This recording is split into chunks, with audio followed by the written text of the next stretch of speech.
ISC news میں آپ تمام لوگوں کا سواگت اور استقبال ہے۔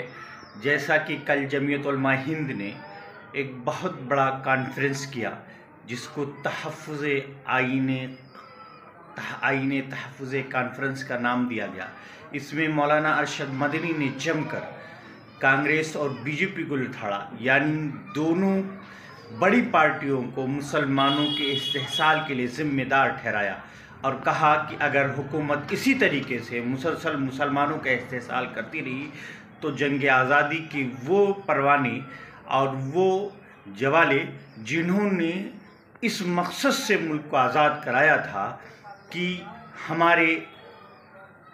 ہماری آگے والی نسل بہتر زندگی گزارے گی، ان کا خواب شرمندہ تعبیر نہیں ہو سکتا۔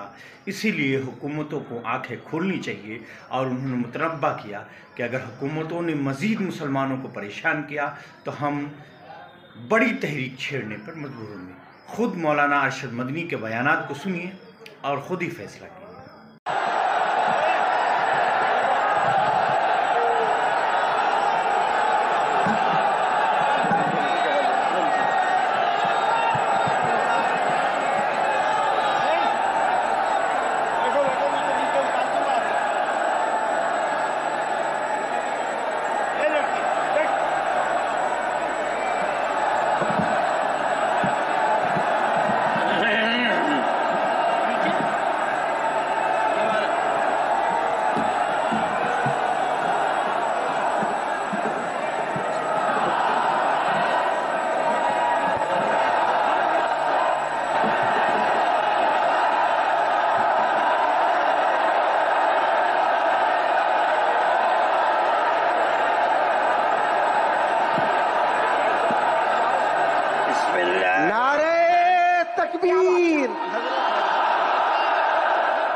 پاگل کہیں اور کوئی کام ہی نہیں تمہارا۔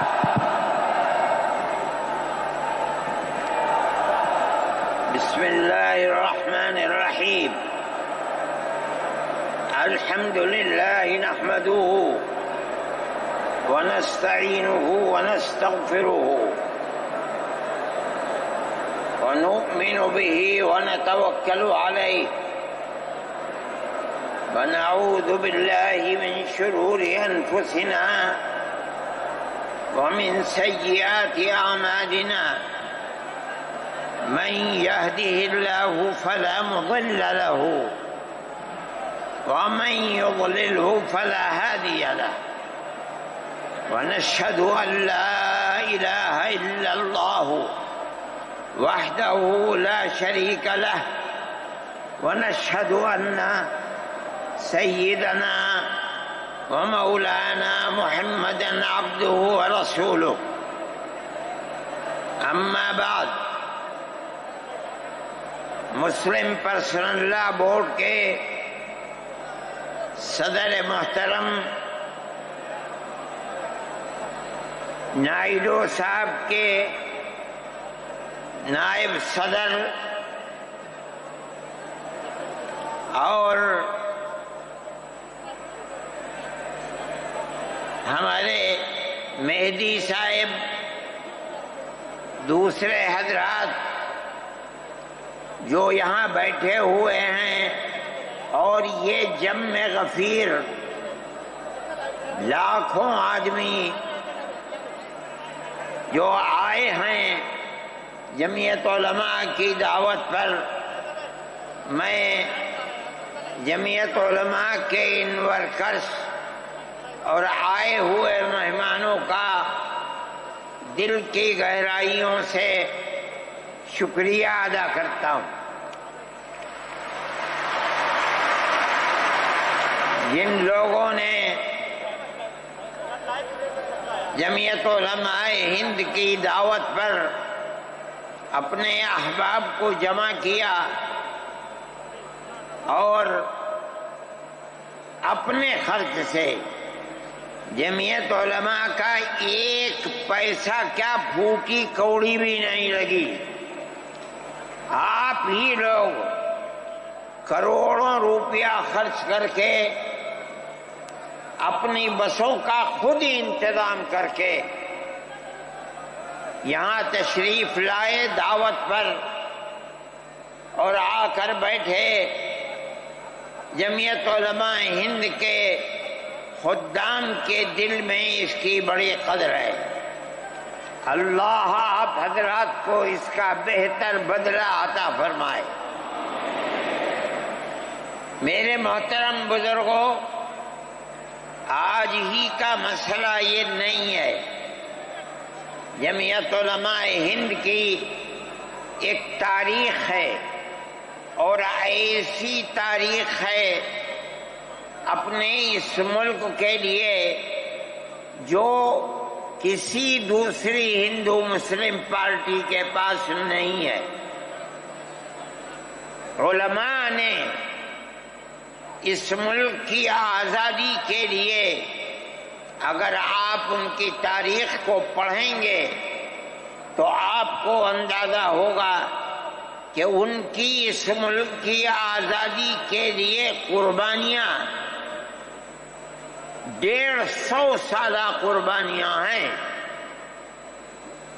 کوئی اس ملک کے اندر ہندو مسلم ایسی پارٹی نہیں ہے جس کی تاریخ ایسی قربانیوں کی تاریخ ہو۔ حضرت شاہ عبدالعزیز صاحب محدث دہلوی نے 1803 میں آواز بلند کی تھی کہ ہمارا ملک غلام ہو گیا، اس غلام ملک کو آزاد کرانا اس ملک میں بسنے والے ہر مسلمان اور ہر شخص کا فرض ہے۔ کوئی مائی کا لال نہیں تھا جو انگریز کی طاقت کے سامنے آزادی ملک کا نعرہ بلند کر سکتا۔ ایک مسلمان عالم دین نے اسی دلی کے اندر اس نعرے کو بلند کیا، اس کی جائیداد قلق کر لی گئی، اس کے مدرسے کو دفن کر دیا گیا، اس کو دلی بدر کر دیا گیا۔ لیکن یہ مسلمان ایسے نہیں تھے جو کسی ملک کے پیسے یا اس کی سطوت اور اس کی طاقت کے سامنے سر جھکا دیتے۔ جو انہوں نے اپنا موقف اختیار کیا تھا پتھر کی چٹان کی طرح، اسی طرح اس موقف کے اوپر کھڑے رہے۔ سب سے پہلا جہاد سن 1932 کے اندر ہوا، ہندوستانی لوگ تو جانتے بھی نہیں، اور اس کے اندر لوگ مر گئے، ختم ہو گئے۔ شاہ عبدالعزیز صاحب کے رشتے کے، ان کے قریب، ان کے اولاد میں شاہ اسماعیل شہید اور رائے بریلی کے شاہ احمد شہید، دونوں کے دونوں ختم ہو گئے، شہید ہو گئے بالا کوٹ کے میدان میں۔ لیکن پیچھے نہیں ہٹے۔ وہ لوگ جو بچ کر آئے تھے سن 1857 میں پھر جہاد کر دیا، اور اس کے اندر صرف اسی دلی کے اندر 33,000 مسلمان شہید کیے گئے، اور لال قلعے سے لے کر جامع مسجد تک درختوں کے اوپر ان کی لاشوں کو لٹکا دیا گیا۔ یہ مسلمان کی تاریخ ہے، علماء کی تاریخ ہے۔ بتائیں کون ہے جس کی زندگی کے اندر یہ تاریخ مل سکتی ہے؟ میں کہتا ہوں، لاکھوں آدمی کے سامنے کہتا ہوں، کوئی مائی کا لال ہے جس نے اس ملک کی اس طرح خدمت کی ہو جس طرح مسلمان علماء نے خدمت کی ہے؟ میرے بھائی، جمعیت علماء انہی مجاہدین کی بنائی ہوئی جماعت ہے۔ ہم تو ان کے جوتے سیدھے کرنے والے ہیں۔ ہمارا کیا کام ہے؟ ایک ہی کام ہے کہ انہوں نے جو جمعیت کی بنیاد کے اندر ہندو مسلم اتحاد اور ملک کے ہر بسنے والے کو ایک پیغام دیا تھا پیار و محبت کا، ہم اسی پیغام کو لیے بیٹھے ہوئے ہیں۔ ہمارا کام صرف اتنا ہے، دنیا توڑنا چاہتی ہے، حکومتیں برباد کرنا چاہتی ہیں، فرقہ پرست ذہنیت آگ لگانا چاہتی ہے، یہ نعرہ دینا چاہتی ہے کہ ہندو الگ، سکھ الگ، مسلمان الگ۔ ہم کہتے ہیں نہیں، ہندو مسلم سکھ عیسائی بھائی بھائی۔ یہ ہمارا پیغام نہیں ہے، ان بزرگوں کا پیغام ہے جنہوں نے پھانسیوں کے تختوں کو چوما، اپنے اس ملک کے لیے چوما ہے، اس کی آزادی کے لیے چوما ہے۔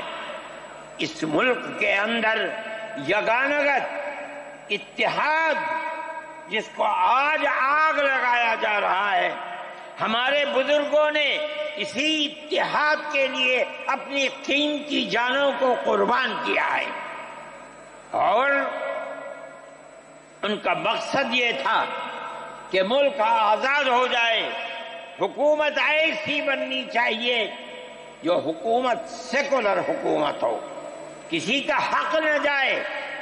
کانگریس اس لیے نہیں بنی تھی، یہ 1803 کی آواز ہے کہ ملک غلام ہو گیا، جہاد کرنا فرض ہے۔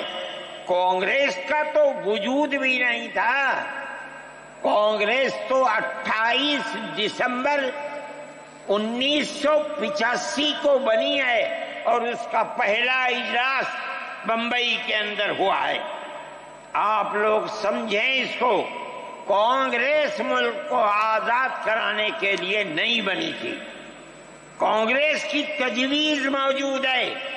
وہ کہتے ہیں کہ ہندو مسلم ملک کے بسنے والوں کی اس جنگ و جدال سے دو جہاد، سن 32 کا 1857 کا، اس جہاد کے نتیجے میں جو برطانیہ کی حکومت اور ہندوستان کی حکومت میں دوری پیدا ہو گئی ہے، کانگریس کا مقصد تھا کہ اس دوری کو ختم کر دیا جائے، ملک کو اپنے گردن سے زنجیر غلامی کی نکال کر توڑ دیا جائے۔ کانگریس کا مقصد نہیں تھا۔ میں آپ سے کہتا ہوں یہ بات ہے، اور کانگریس کی تجویز میں موجود ہے، کوئی اس کی تردید نہیں کر سکتا۔ کسی نے حضرت گنگوہی رحمت اللہ علیہ سے پوچھا کہ ایک جماعت بنی ہے جو ہندوؤں نے بنائی ہے انگریز کے ساتھ مل کر، کیا مسلمان اس جماعت میں شریک ہو سکتا ہے؟ حضرت نے فتویٰ دیا اور یہ کہا کہ جس طرح اپنے کاروبار میں ہندو مسلمان شریک ہو سکتا ہے، اسی طرح اس پارٹی کے اندر بھی ہندو مسلمان شریک ہو سکتا ہے، بشرطے کہ دین کو کوئی نقصان نہ پہنچے۔ اس فتوے کا نام ہے نصرت الابرار، جو پرانی یونین مکتبیں ہیں، لائبریریاں ہیں، یہ آج بھی وہاں موجود ہے۔ یہ صرف فتویٰ نہیں ہے، یہ اس لیے ہے کہ یہ اشارہ ہے کہ مسلمانوں کو کانگریس کے ساتھ شریک ہونا چاہیے، اور کانگریس کے اس نظریے کو بدلنا چاہیے۔ کانگریس کے اندر مستقل غلامی کی زنجیر کو توڑنے کے لیے اور انگریز کے ساتھ جہاد کرنے کے لیے تیار کرنا چاہیے۔ مسلمان جوق در جوق اس کے اندر شریک ہوئے، کانگریس کے اس نظریے کو بدل دیا اور کانگریس کو ملک کی آزادی کے لیے کھڑا کر دیا۔ یہ مسلمان کا، علماء کا، جمعیت علماء کا کردار ہے۔ کوئی مانے نہ مانے، تاریخ میں لکھی ہوئی چیزیں ہیں، ہم سے پوچھے ہم وہ تاریخ کی لکھی ہوئی چیزیں نہیں ہیں۔ ہماری تاریخ کو مٹا دیا گیا۔ وہ طبقہ جو آج ملک کے اندر اسلام اور مسلمانوں کو دفن کرنا چاہتا ہے، وہ ہماری تاریخ کو دفن کرنے کے اندر کامیاب ہو گیا، مگر ہم کہتے ہیں یہ ہماری تاریخ ہے۔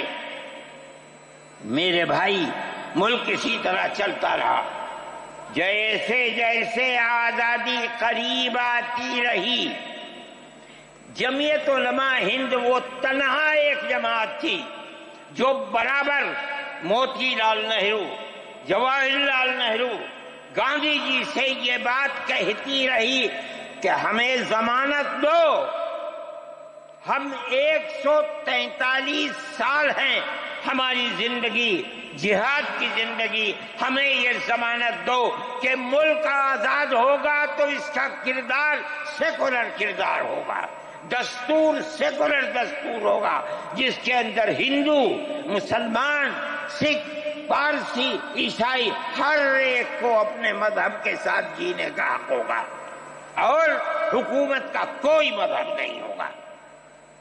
ہمارے پاس تجویزیں موجود ہیں، برابر ہمیں مفتی کفایت اللہ صاحب جو جمعیت علماء کے اس وقت صدر تھے، نام لے کر ان کے پاس موتی لال نہرو، گاندھی جی، یہ لوگ اپنی ورکنگ کمیٹیوں کی تجاویز بھیجتے ہیں، مفتی صاحب کرم فرما، مفتی صاحب یہ ہے کہ ہمارا ملک جب آزاد ہوگا ہم گارنٹی دیتے ہیں کہ ملک سیکولر ملک ہوگا۔ اس کا کیا مطلب ہے؟